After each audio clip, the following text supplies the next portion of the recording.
j'aimerais entendre vos réflexions sur un récent événement au Moyen-Orient. L'Iran vient de dévoiler un nouveau drone d'attaque, le Moajeh E-10, qu'ils affirment avoir la capacité de frapper des cibles en Israël.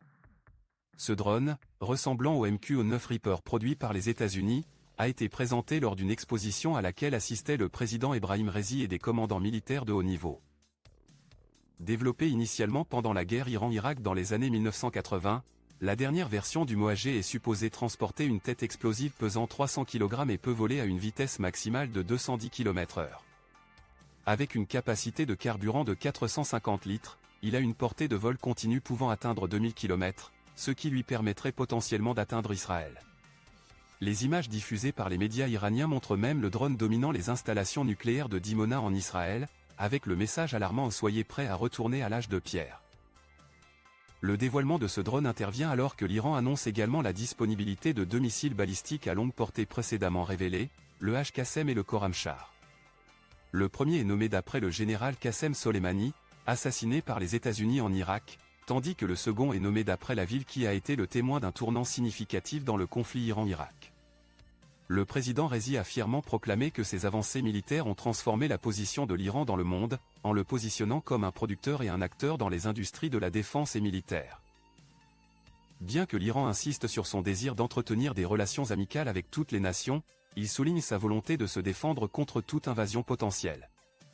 La communauté internationale continue d'accuser l'Iran de fournir des drones à la Russie pour une utilisation en Ukraine, bien que l'Iran nie ces allégations, affirmant que les livraisons ont été effectuées avant le conflit et encourageant un dialogue pacifique pour mettre fin au combat.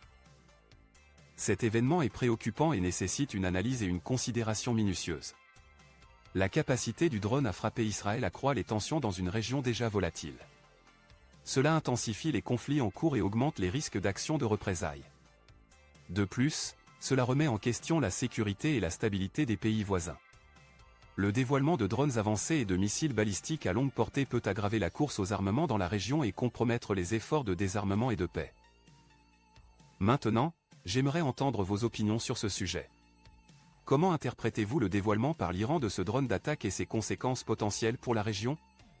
Pensez-vous que cela perturbera l'équilibre des pouvoirs existants? Partagez vos réflexions dans les commentaires ci-dessous. N'oubliez pas de vous abonner à notre chaîne YouTube pour d'autres discussions stimulantes comme celle-ci. Si vous avez trouvé cette vidéo informative, partagez-la sur vos plateformes de médias sociaux pour engager d'autres personnes dans cette conversation importante. Enfin, il est essentiel de reconnaître les éventuelles conséquences négatives de telles avancées.